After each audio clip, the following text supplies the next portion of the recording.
శ్రీ వీరబ్రహ్మజై గోవిందమాంబజై. నేను మీ కృష్ణమాచార్య. శ్రీ బ్రహ్మపదం గోచారవశాత్తు ఉన్నటువంటి గ్రహగతులు గవ ప్రశ్నను క్రోడీకరించుకొని 2026వ సంవత్సరం జూన్ మాసం ధనుసు రాశి వారి యొక్క రాశిఫలం. శివాయ బ్రహ్మణే నమ. వీరబ్రహ్మేంద్ర స్వామినే నమో నమ. జై వీరబ్రహ్మజై గోవిందమాంబజై. వచ్చినటువంటి ఫలితం రెండు. ఇది చంద్రుడికి సంబంధించినటువంటి ఫలితం. మీ దైనందిన జీవితంలో మానసికమైనటువంటి దృఢత్వమే చెప్పదగినటువంటి సూచన. చంద్రుడు మనఃకారకుడు, వాక్కారకుడు. కొన్ని విషయాల్లో ఎక్కువగా ఆందోళన పడటం, గాబరా పడటం వల్ల చిన్న సమస్యను కూడా మీరు పెద్దదిగా అర్థం చేసుకునే అవకాశం ఉంది. కేతువు, బృహస్పతి కొన్ని విషయాల్లో ఆటంకాలు కలిగించే అవకాశం ఉంది. రాహువు మీకు సంబంధించినటువంటి ఆర్థికపరమైనటువంటి ప్రపత్తుల్ని అధికం చేస్తుంటాడు.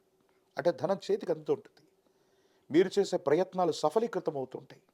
అనుకూలవంతమైనటువంటి స్థితిగతుల్లో మీ యొక్క జీవితం కూడా ఉండబోతూ ఉంటుంది. కానీ కొన్ని విషయాల్లో మాత్రం దేవగురు అయినటువంటి బృహస్పతి బలం లేకపోవడం, కేతు కొన్ని విషయాల్లో ప్రతికూలవంతమైనటువంటి ఫలితాలు ఇవ్వటం వల్ల ఒంటరైపోయాం, ఏమీ చేయలేకపోతున్నాం, ఒక్కసారిగా ఉన్నటువంటి సమస్యలన్నీ కూడా అధికమయ్యాయేమోనన్న ఆలోచన కలుగుతుంటుంది. ఒకవైపు అర్ధాష్టమ శని ప్రభావం ఉన్నప్పటికీ కూడా శని భగవానుడు మీకు మంచి చేస్తాడు. మీ కమ్యూనికేషన్స్ పెరగటమే కాదు, దూర ప్రాంత ప్రయాణాలు, విదేశీ సంబంధమైన వ్యవహారాలకి చాలా అనుకూలంగా ఉంది. విదేశీ ధనాన్ని కూడా మీరు సంపాదించే అవకాశం ఉంది. అంటే అర్ధాష్టమ శనిలో కూడా శని భగవానుడికి మీకు మంచి చేయబోతున్నాడు అనటంలో ఎటువంటి సందేహం కూడా లేదు. కానీ ఆరోగ్యపరమైనటువంటి అంశాల్లో మాత్రం గొంతు నొప్పి అవ్వచ్చు, జలుబు అవ్వచ్చు, జీర్ణ వ్యవస్థకు సంబంధించిన ఇబ్బందులు, ఒబేసిటీ, ఎక్కువ బరువు పెరగటం, హార్మోన్కు సంబంధించినటువంటి ఇన్బ్యాలెన్స్ మిమ్మల్ని బాగా ఇబ్బంది పెట్టేటువంటి అవకాశం ఉంటుంది. వీటి పట్ల జాగ్రత్త. భార్యాభర్తలకు సంబంధించిన జీవితమే కాదు, మీరు నచ్చిన, మెచ్చిన, ప్రేమించినటువంటి వ్యక్తులతో కూడా మీ ప్రమేయం లేకుండానే వాళ్ళిద్దరి మధ్య కూడా మీ ఇద్దరి మధ్య అనవసరమైనటువంటి అపోహలు, అపార్థాలు, అపనిందలు వచ్చే అవకాశం ఉంది. అంటే మీరు పొరపాటు చేయకపోయినా కొన్ని సందర్భాల్లో తప్పుగా అర్థం చేసుకునేటువంటి పరిస్థితులు, ఎప్పుడో చేసిన పొరపాటుకి ఇప్పుడు మనం శిక్ష అనుభవించాల్సి రావటం, ఇలాంటివన్నీ కూడా కలుగుతుంటాయి. ఆర్థికంగా కొన్ని సందర్భాల్లో ధనం చేతిలో ఉండకపోవటం, అన్యాయంగా ఖర్చు అయిపోవటం, ఏం చేయాలో అర్థం కానటువంటి స్థితిగతుల్లో జీవితం ఉన్న సందర్భంలో భగవంతుడు కాలం లెక్క కట్టించినట్టుగా ఒక ఊహించనటువంటి ఒక వ్యక్తి ద్వారా మీకు ఆర్థిక సహాయం లభిస్తుంది. కానీ ఎంత ఆర్థిక సహాయం లభించినప్పటికీ కూడా పరిస్థితులు సజావుగా లేనటువంటి కారణంగా చాలా ఇబ్బందులు, చాలా సమస్యలు, చాలా ప్రతిబంధకాలతో కూడిన పరిస్థితిని, కొన్ని సవాళ్లతో కూడినటువంటి ప్రతి సందర్భాన్ని జయించవలసి వస్తుంది. అంటే మీరు చేస్తున్న ప్రతి ప్రయత్నాల్లో కూడా కొన్ని సవాళ్లతో ముడిపడి ఉంటాయి. ఇవి మీ మానసికంగా మిమ్మల్ని ఇబ్బంది పెట్టేటువంటి అంశాలు. కుటుంబపరమైనటువంటి వ్యక్తులు అవ్వచ్చు, ఇంటా బయట ఉన్నటువంటి వ్యక్తుల మీద కూడా ఒక్కో సందర్భంలో విరక్తి కలుగుతుంది.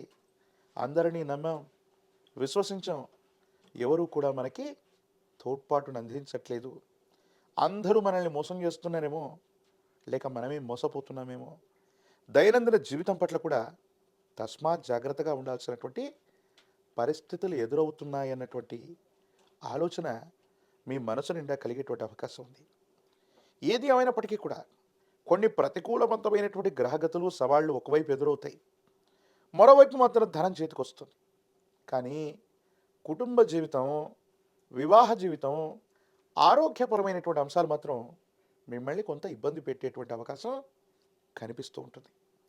రాజకీయపరమైనటువంటి రంగంలో ఉన్నటువంటి వాళ్ళకి ప్రజా సంబంధమైనటువంటి పదవి బాధ్యత లభించడానికి కొంత ఆలస్యం అవ్వచ్చు. మీ పేరుని మీ అనుచరులు అవ్వచ్చు, మీతో పాటు ఉన్న మిత్రులు వాళ్ళ స్వలాభం కోసం ఉపయోగించుకోవటం వల్ల చెడ్డ పేరు లభించే అవకాశం ఉంటుంది. వీటి పట్ల తస్మాత్ జాగ్రత్త. ఏది ఏమైనప్పటికీ కూడా మీ దైనందిన జీవితంలో చాలా ఉన్నతమైనటువంటి స్థితిగతులకు వెళ్ళాలని మీరు చేసే ప్రయత్నాలకు అవకాశాలు అయితే లభిస్తాయి. కానీ విజయం వాయిదా వేసినట్టుగా మీ పనులు పూర్తవటంలో ఏదో తెలియనటువంటి జాప్యం మాత్రం కలిగే అవకాశం ఉంది. విద్యార్థులకి ద్వితీయార్థం బాగుంది. మంచి ఉత్తీర్ణత లభిస్తుంది. ప్రఖ్యాతి చెందినటువంటి కళాశాలలో సీట్లు లభించేటువంటి అవకాశం కనిపిస్తుంది. నిరుద్యోగులకి ఉద్యోగకాలం. వివాహం కానటువంటి స్త్రీ పురుషులు మాత్రం కొంతకాలం వేచి ఉండవలసినటువంటి పరిస్థితి గోచరిస్తుంది.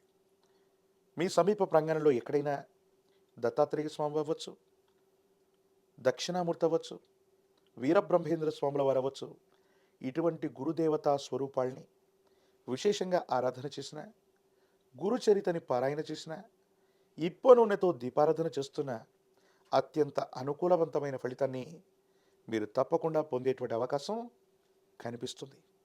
ఏది ఏమైనప్పటికీ కూడా తీవ్రమైనటువంటి నరఘోష, నరదిష్టి, నరపీడలు ఉన్నాయి కాబట్టి తంత్రమాల చూర్ణం చేత అనునిత్యం కూడా స్నానం చేసే ప్రయత్నం చేయండి. తప్పకుండా యోగదాయకమైన ఫలితాన్ని మీరు పొందేటువంటి అవకాశం కనిపిస్తుంది. మరిన్ని వీడియోలు చూడడానికి మన ఛానల్ని లైక్ చేయండి, షేర్ చేయండి, తప్పకుండా సబ్స్క్రైబ్ చేయండి.